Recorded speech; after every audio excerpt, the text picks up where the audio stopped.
हाँ, अब हम लोग देखेंगे यहाँ पर असमान अभिक्रिया की क्रियाविधि। असमान अभिक्रिया की क्रियाविधि कितने पदों में होती है? 2 पदों में होती है। प्रथम पद में क्या होगा? देखिए, कार्बोधनायन का बनना। ये कार्बोधनायन कैसे बनेगा?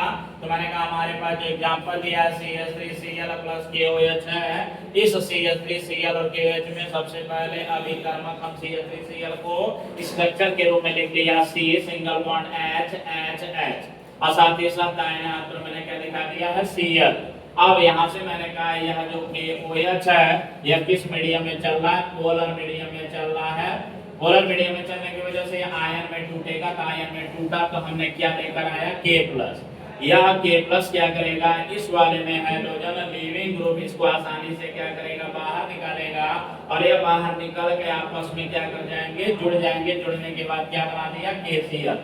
तो जब KCl बना ये तो किनारे निकल गया बाय प्रोडक्ट के रूप में, लेकिन मेन क्या बना?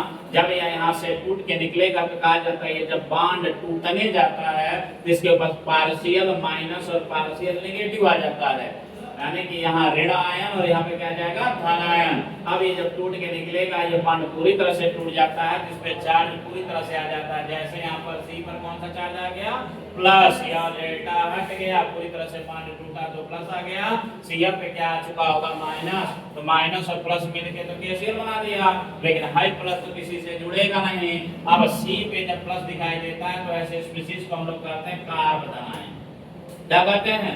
कार्बोधनायन कहते हैं। तो यह कार्बोधनायन जो बना, क्या यह रिएक्शन मीडियम में बहुत देर तक रहेगा? नहीं, यह बहुत कम समय के लिए रहेगा। तुरंत यह रिमेनिंग पोर्शन जो रिमेनिंग आयन है उसके साथ कंबाइन करेगा, तो पद कौन सा बन जाता है? द्वितीय पद। द्वितीय पद में क्या होता है? यह जो कार्बोधनायन प्रथम पद में बना है वही प्रथम पद वाला कार्बोधनायन OH आयन जो बचा हुआ है वह उसके साथ कंबाइन होगा, जुड़ जाएगा।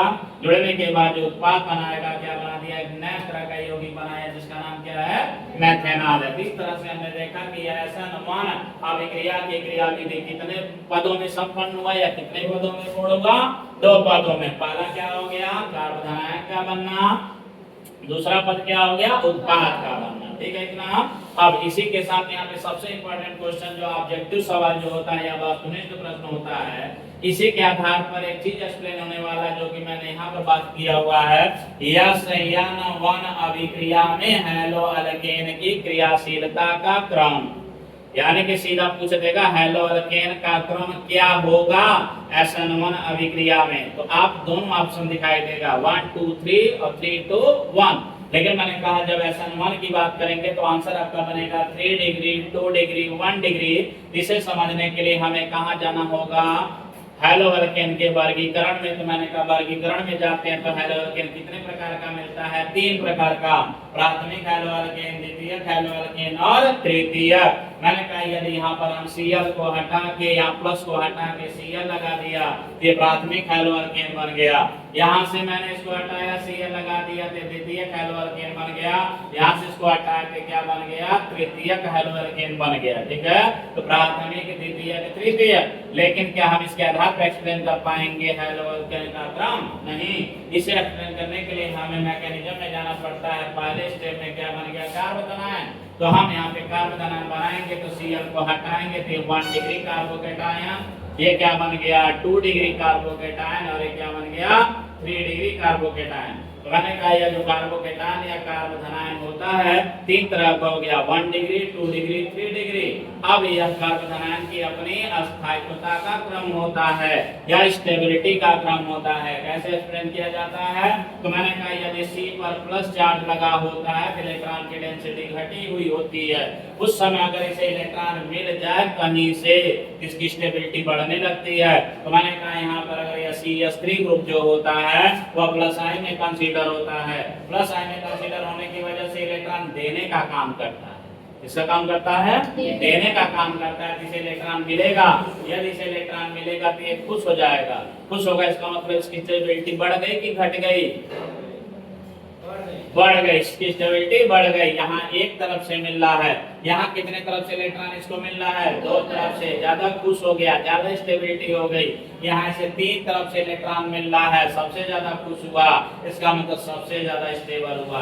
तो कहा जाता है कि जो आयन सबसे ज्यादा स्टेबल होगा उसका प्रोडक्ट या उत्पाद भी उतना ज्यादा ही बनेगा।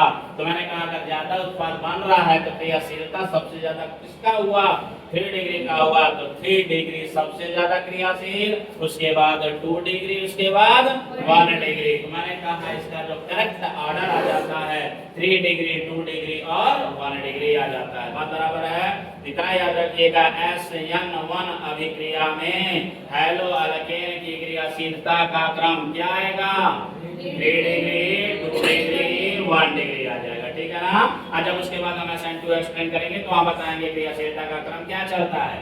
इसी के साथ एक क्वेश्चन और बड़ा इंपॉर्टेंट होता है, कभी कभी पूछ देता है कि हमारा जो SN1 अभिक्रिया है या SN2 अभिक्रिया है, इसमें कहीं रासायनिक मिश्रण बनता है। यह रासायनिक मिश्रण क्या है, कहां से आता है, तो मैंने कहा इसे एक्सप्लेन करने के लिए हमें जाना होगा किस पे, त्रिविमीय रसायन पे, थ्री स्टीरियो केमिस्ट्री पे जाना होगा, त्रिविमीय रसायन पे जाना होगा। कहने का मतलब कि जो सेकंड स्टेप पर ये जो OH अटैक कर रहा है, यह जो OH इस पे अटैक कर रहा है कार्बन आयन पर, वह कहीं से भी अटैक कर सकता है, कहीं से भी, जहां से जगह मिलेगा वहां से कर सकता है। लेकिन यह कितना चांस दिखाई दे रहा है, कितनी जगह से अटैक करता हुआ दिखाई दे रहा है, 2 जगह से। अगर यह सामने से अटैक कर रहा है जिसको हम फ्रंट अटैक बोल रहे हैं, तो फ्रंट अटैक होने पर यह जो OH आके जुड़ेगा, किधर जुड़ जाएगा, दाहिने हाथ पर।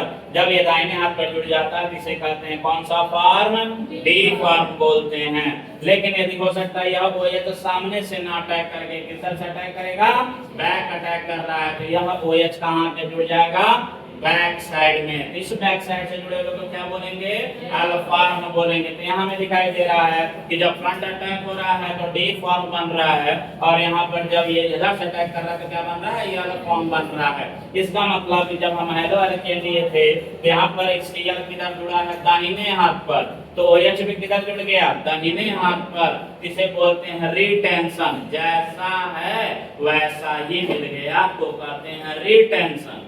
लेकिन 50% हम देख रहे हैं कि Cl हमारा दाहिने जुड़ा है, लेकिन यहाँ OH कहाँ जुड़ रहा है, बाएं। तो जब बाएं जुड़ जाता है तो उसे रिटेंशन ना कहकर इनवर्जन कह देते हैं। क्या कहते हैं, इनवर्जन। तो हम ये देख रहे हैं कि इस वाले में 50% रिटेंशन और 50% इनवर्जन होने के कारण यह एक मिश्रण बनता है।